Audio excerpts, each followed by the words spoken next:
Buenos días, iglesia.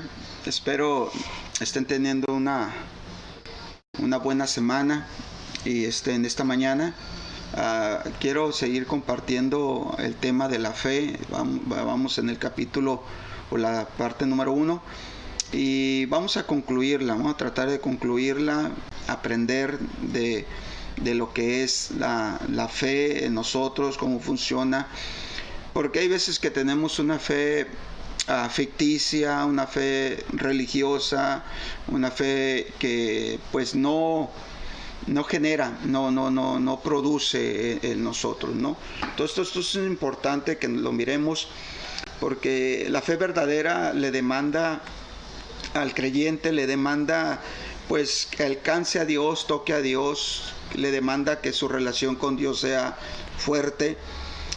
Y para eso le demanda pues que sea ferviente en sus oraciones, sea ferviente traspasar los cielos hasta entrar a la presencia de Dios, para mantenerse orientado, pero para mantener una orientación en cuanto a nuestra fe. Porque cuando perdemos la fe nos trae un desequilibrio en nuestros caminos, en nuestras decisiones. Entonces debemos hacer constantemente un altar en nuestra vida, un altar en oración, constantemente, siempre buscar el altar, sobre todo en la iglesia también, para reorientarnos en Dios cada vez, ¿no? Porque hemos estado mirando que el temor al fracaso siempre está ahí. Siempre tenemos temor a fracasar, siempre tenemos temor a las decisiones que tenemos que hacer, ¿no? Entonces esto es algo importante que hemos estado mirando y vamos a aprender esto en esta mañana. Entonces vamos a mirar en el libro de Hechos, capítulo 4, verso 29 al 31. Vamos a mirar donde la palabra de Dios nos dice, y ahora, Señor, ten en cuenta sus amenazas y concede a tus siervos que puedan predicar tu palabra con toda valentía, extendiendo tu mano para realizar curaciones, señales y prodigios por el nombre de tu santo siervo Jesús. Acabada su oración, retembló, es importante esto, retembló el lugar donde estaban reunidos y todos quedaron llenos del Espíritu Santo y predican la palabra de Dios con valentía. Entonces nosotros sabemos lo que está sucediendo aquí. Sabemos que vino mucha presión a los discípulos, vino mucha presión y persecución y un levantamiento social, político, religioso contra ellos.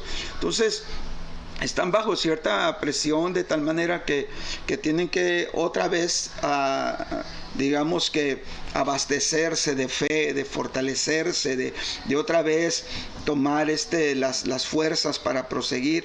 ¿Y qué es lo que ellos hacen? Vuelven a reunirse y vuelven a otra vez a buscar a Dios apasionadamente, a hacer un altar con Dios, a estar tocando el corazón de Dios. Y resulta que cuando ellos están orando, dice, cuando ellos están acabando de orar, retembló el lugar donde estaban reunidos. O sea, esto nos hace referencia a lo que sucedió en el aposento alto. Ellos ya habían tenido esa experiencia, ellos ya estaban totalmente encaminados a hacer la voluntad de Dios con fuerza, con todo el vigor, pero resulta que de repente cuando vienen los temores, las acusaciones, la persecución, pues vienen otra vez a buscar al Señor y entonces vuelve otra vez a suceder con la experiencia que ellos habían tenido en el aposento alto. Entonces, y dice, todos quedaron llenos del Espíritu Santo. Esto es algo muy interesante porque resulta que en el día de Pentecostés, dice la Biblia que el Espíritu Santo vino sobre cada uno de ellos, asentándose sobre cada uno de ellos como una llama de fuego sobre cada uno de ellos. Entonces, pero aquí dice que otra vez vuelven a quedar llenos del Espíritu Santo. Entonces quiere decir que a veces los momentos difíciles, críticos de nuestras vidas, muchas veces nos hacen que nosotros nos descontrolemos, ¿no?, en nuestra emoción, en nuestros sentimientos, en nuestros deseos, en nuestros pareceres, ¿no?, que necesitamos nuevamente ser reorientados, otra vez ser abastecidos, con el Espíritu Santo. Entonces esto es lo que está pasando aquí con ellos. Entonces cuando el temor empieza a sobrepasar la fe, porque eso es lo que está sucediendo. El temor empieza a sobrepasar la fe, el temor a la vida, el temor a los problemas familiares, matrimoniales, el temor también al ministerio, al hacer la obra de Dios, la voluntad de Dios. Entonces empieza a sobrepasar, ¿okay?, el temor a la fe. Entonces la única forma de anular esto es orar con fervor hasta tocar a Dios. O sea, su presencia siempre vence el temor, ¿ok? Entonces es algo que nosotros necesitamos entender. La presencia de Dios siempre va a vencer el temor. Ahora, el enemigo de nuestras almas es algo interesante, porque el enemigo de nuestras almas siempre tratará de recordarte que no calificas. El enemigo está ahí para recordarnos, ¿no?, de que no calificas, que no tienes los argumentos, ni tienes la templanza, ni tienes la madurez, eres débil, malas decisiones, malos pensamientos, tu mal carácter. Entonces el diablo siempre trata de recordarte que no calificas, ¿no? Entonces eso es lo que están pasando ellos en cierta manera. Entonces por eso es que le dicen: Señor, confírmanos, ¿no? Sigue siendo milagros, señales, sanidades. Ok, entonces ellos están diciendo: Señor, ahí está confirmando lo que estamos haciendo. Entonces ellos habían visto a Cristo resucitado y todos sus milagros, pero eso no quitó el sentimiento de temor cuando se movían hacia lo sobrenatural. Entonces, a pesar de las experiencias pasadas, imagínense de mirar a Cristo personalmente, vivir con Él, estar con Él, a mirar todos los milagros y aún haberlo visto resucitado, eso no quitó el sentimiento del temor. Entonces, imagínense nosotros. Entonces, por eso es que nosotros estamos más llamados a depender de Dios, más llamados a orar de una manera que toquemos el corazón de Dios. Entonces el enemigo venía con palabras de decirles: tú no puedes hacer esto, tú no calificas, es imposible. Entonces la diferencia podemos mirarla entre ellos y nosotros. Ellos nunca retrocedieron. Entonces la diferencia es esa, en quién queda, o que, más bien quién persiste y quién retrocede. Entonces hay una diferencia, ¿no? Es una diferencia que muchas veces nosotros tenemos hacia los primeros cristianos, que ellos perseveraron aún en contra de lo que fuera a venir en sus vidas, ¿no? Y muchas veces nosotros retrocedemos. Por eso ellos dijeron: y ahora, Señor, ten en cuenta sus amenazas y concede a tus siervos, fíjense bien, concede a tus siervos, estamos dispuestos todavía a someternos a tu voluntad. Dice: que puedan predicar tu palabra con valentía. Extiende tu mano para que realices curaciones, señales y prodigios por el nombre de tu santo siervo Jesús. Ellos estaban dispuestos a todo. Ellos iban a continuar a pesar de las amenazas. Entonces hay personas que dicen, a veces dicen: no, es que hay que orar primero, ¿no? Hay que tomarnos un momento para el ayuno. Pero muchas veces solo es para no dar pasos hacia enfrente. Eso es para no seguir atreviéndose con la fe. Es aquí donde la fe necesita una acción. La fe necesita una acción. La fe no necesita quietud. La fe siempre está retándote, siempre está exigiéndote, siempre te está demandando una acción. Entonces, pero hay personas que dicen: no hay que hacer nada, hay que detenernos, hay que orar, hay que ayunar y a ver qué sucede, como que si esperamos a que las cosas se aquieten. Entonces eso es lo que muchas veces sucede. Entonces ellos simplemente se levantaban cada mañana sabiendo que tendrían que tratar con el rechazo.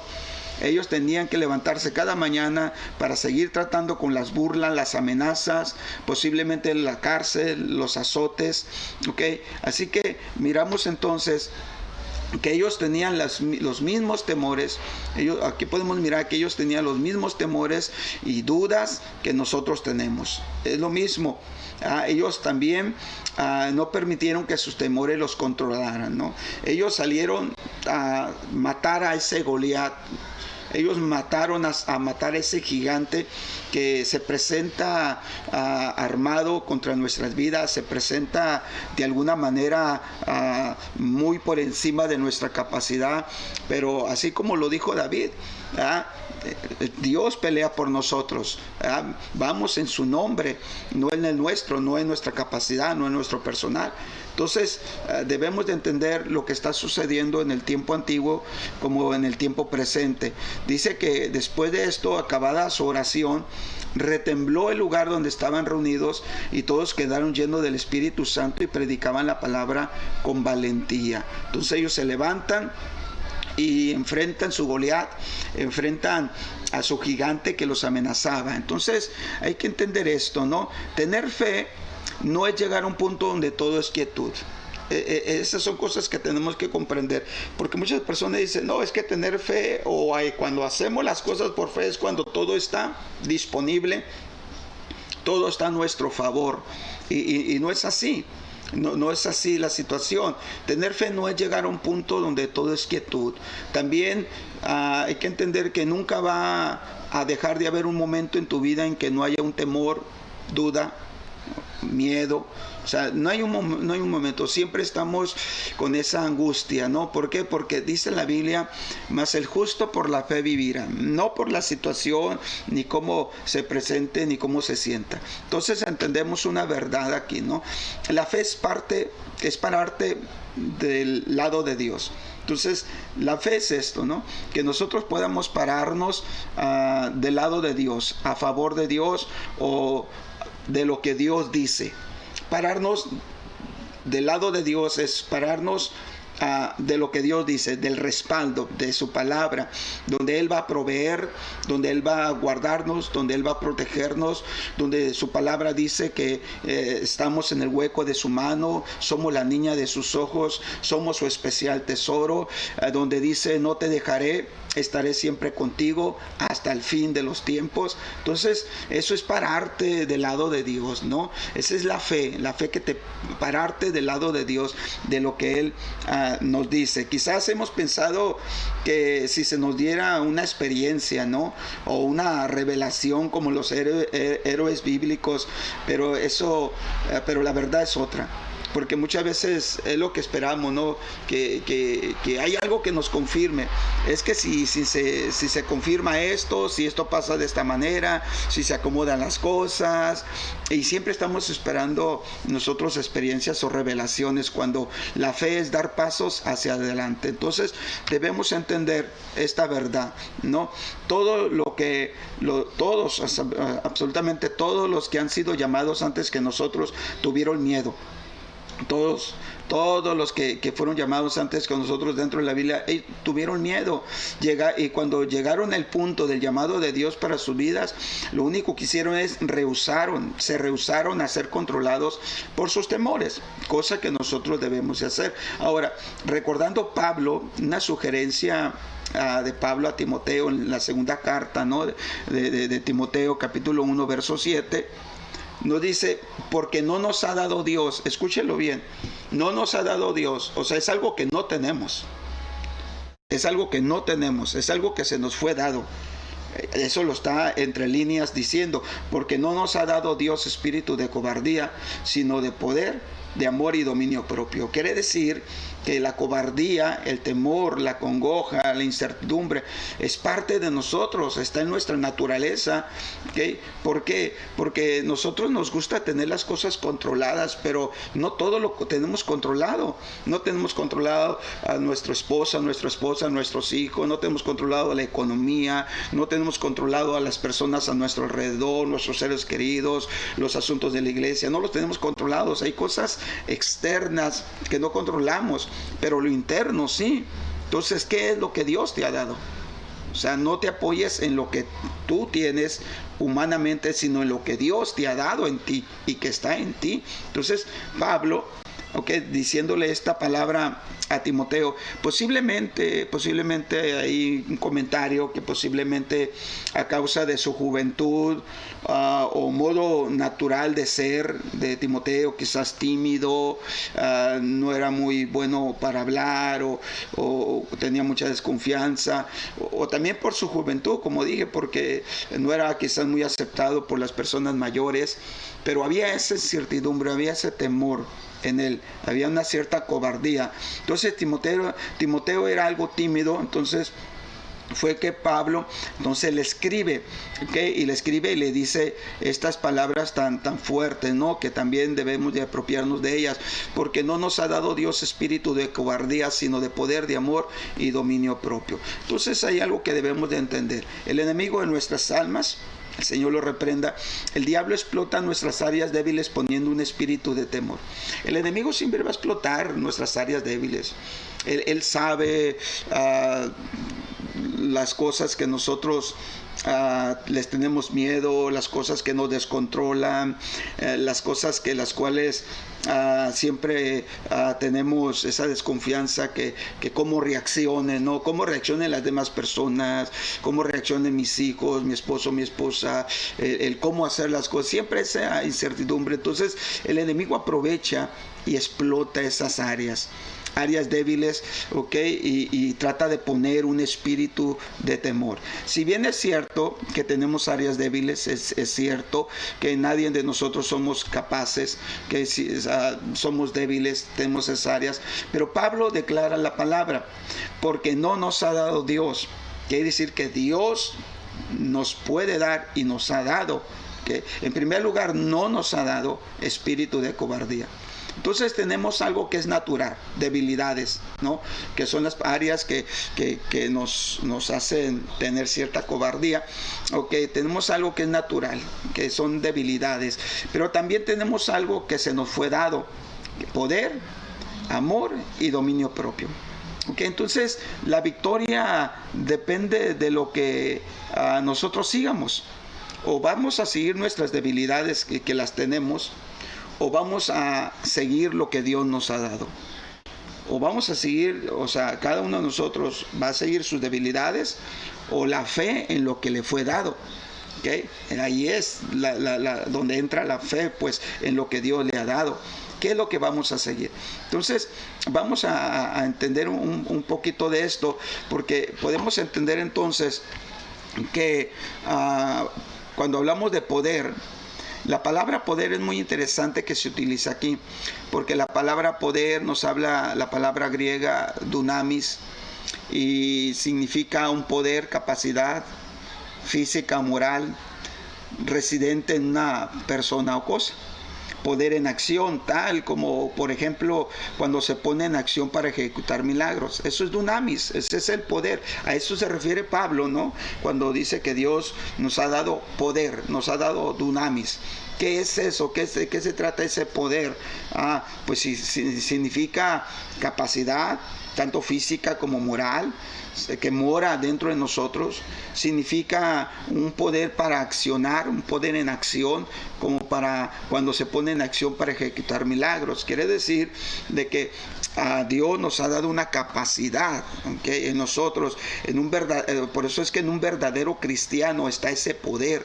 Está el poder, ¿okay? Y esa es la palabra que se utiliza cuando el Señor Jesucristo dijo: y recibiréis poder cuando haya venido sobre vosotros el Espíritu Santo. Es la misma palabra, poder. Entonces, si usted como cristiano debe, ¿no? Y tiene el Espíritu Santo, entonces usted tiene esa capacidad, no natural, pero sí lo sobrenatural, el Espíritu Santo en usted. Usted tiene el dunamis de Dios, tiene la capacidad que le va a ayudar tanto física, moralmente, y eso va a residir en usted. Entonces, un verdadero cristiano, ¿okay?, tiene ese poder para enfrentarse, ¿okay?, el poder para asumir su tarea, el poder para mantenerse firme, el poder para retener la fe frente al dolor del alma, a la emoción, a los sentimientos, a los malos pensamientos, a todo esto, ¿ok?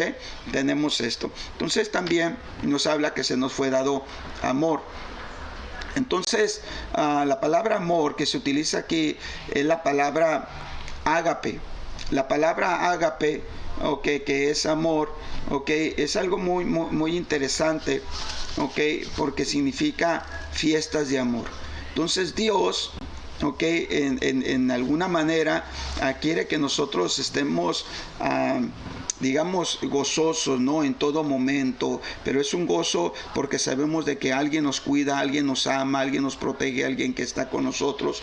Entonces, nosotros debemos de amar la obra de Dios, porque es donde radica la armonía, es donde debe de radicar la protección divina. Por eso es que dice la Biblia, cuán bueno, cuán delicioso es habitar los hermanos juntos en armonía, porque ahí envía a Jehová bendición y vida eterna. Entonces es algo muy interesante. No hay ninguna molestia, cuando nosotros estamos en ese brazo de amor de Dios, que nosotros podemos soportar las aflicciones de la vida.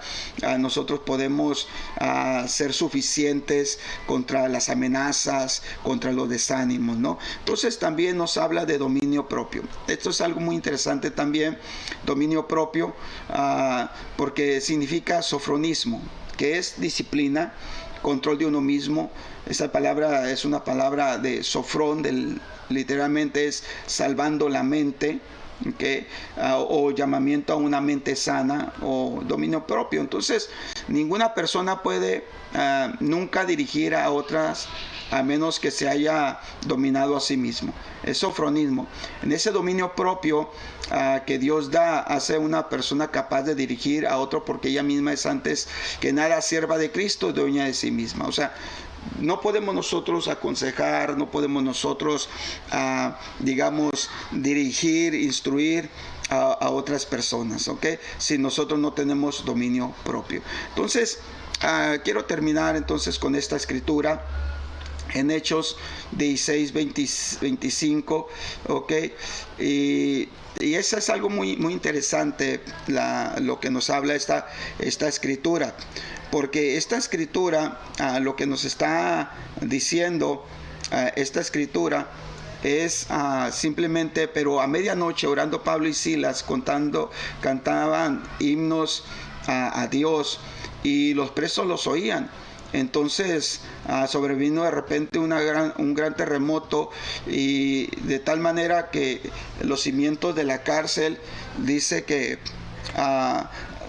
se sacudían, y al instante se abrieron todas las puertas y las cadenas de todos se soltaron. Entonces algo muy, muy interesante, porque sabemos bien lo que ellos están pasando, lo que están sufriendo, pero recuerde que están ahí después de ser todavía azotados. Dice que todavía azotados mucho, todavía.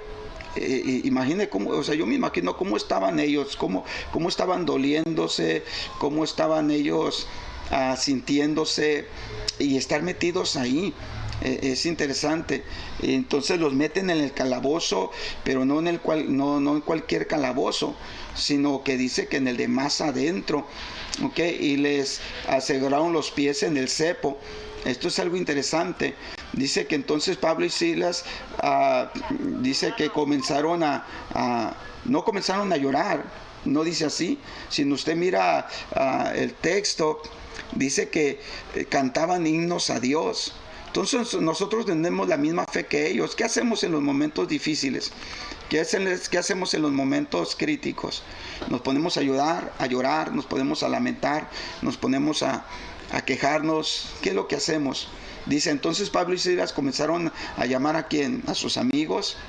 ¿A quién? No fue así.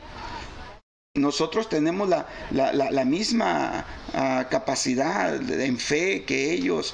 Entonces, ¿qué es lo que tenemos que hacer? Bueno, lo que tenemos que hacer es decidirnos, tomar una decisión.